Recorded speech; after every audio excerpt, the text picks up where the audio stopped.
Nako po, biglang nakatakbo itong si Sara Sayad Lustay Duterte habang biglang kinuyog at pinagtulong-tulungan ng maraming galit sa kanya. Alright, welcome back to my YouTube channel. I'm Andy's Vlog.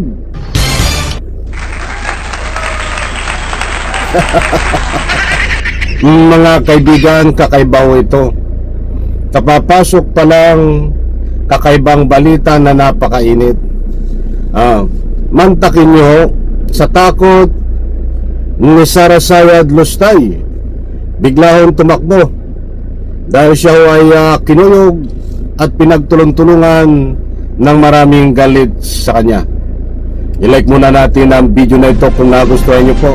Please subscribe my YouTube channel. Ito ho ay may kaugnayan dito sa galawang na pambubudol ni Sara Sayad Lustay, kalakip ang pagpapatalsik ko sa kanya. Mga kaibigan, nako, matindi ho ang mapapanood nyo, matutuklasan, mapapakinggan sa ibabahagi ko ho sa inyo. Nagtulong-tulong na ho ng dahil ho sa kagagawan ni Sara Sayad Lustay. Aba, ay pinagtulungan na ho sabay-sabay at siya ay kinuyog at ito ho ang kanyang matinding sinapit. Mga kaibigan, gusto ko lang kunin ang inyong panig dito sa mainit na usapin na pagpapatalsik kay Sara Sayad Lustay sa pamamagitan ng impeachment. Kayo po ba ay pabor na mapatalsik o ma-impeach si Sara Sayad Lustay? Sa comment section, inaanyayahan ko po kayong magbigay ng anumang public opinion. Heto, mga kaibigan, shoutout po sa lahat. Matindi ho ito, mga kaibigan. Ang ilang kongresista sa pag-ahayin ng petisyon ni Vice President ang ilang kongresista sa pag-ahayin ng petisyon ni Vice President Sara Duterte sa Korte Suprema para ipatigil ang impeachment proceedings laban sa kanya. Welta ni ML Party List Representative Laila de Lima, baka raw akala ni VP Sara ang SC ay Sara's court na pwede niyang takbuhan para takasan ang pananagutan. Binanatan din ni Akbayan Representative Percy Sendaya si VP Sara. Esperado na raw ang bise na mapahinto ang impeachment laban sa kanya. Ayun mga kaibigan, buhat po dito sa News 5. Mayroon pa po akong ibabahagi sa inyo na mas matindi. Pinutol ko lang ng sandali. Maliwanag naman o dito na sila ay nagtulong-tulong na at sa pagiging desperado nitong si Sara Sayad ay mayroon pong nagbigay ng kanilang salubin laban ho kay Sara Sayad Lustay dito sa kinakaharap niya na impeachment. Ito ho, mamaya-maya ho, pagkatapos nito ay bibigay ko po sa inyo ang full story tungkol dito sa pagtakbo ni Sara Sayad at siya ho ay pinagtulungan ng maraming galit kinuyog. Ito. Ang Vice President nag-isip sa Supreme Court talaga pumakapit. Confirm, wala talaga siyang balak harapin itong kaso. Sigurado na sila natatakot na lumabas ang ebidensya, natatakot na lumabas ang katotohanan. Kasi alam ni VP Sara, paglabas sa ebidensya, wala na siyang takas. Sa kabila ng petisyon sa SC, magpapatuloy daw ang impeachment hearing sa Kamara sa April 14. Sa ngayon, pinakokomento na ng Korte Suprema ang mga respondent sa petisyon, kabilang sina House Speaker Boji D, Batangas Congressman Jervil Luistro at mga naghain ng impeachment complaints. Mga kapatid, Andre Felix po. Ayan mga kaibigan, maliwanag ho. Buhat po sa News 5. Marami pong naganap kahapon. At isa-isahin po natin ito. Pagtunan po natin ng pansin, bigyan natin ng highlight itong pagtakbo ni Sara Sayad Lustay diyan ho sa Korte Suprema upang humingi po ng saklolo at nagmamakaawa na itigil lang impeachment laban ho sa kanya. Wala na ho itong malusutan itong si Sara Sayad Lustay dahil alam niya ho na matibay ang ebidensya laban po sa kanya. Nataranta na, kabado na, natatakot na.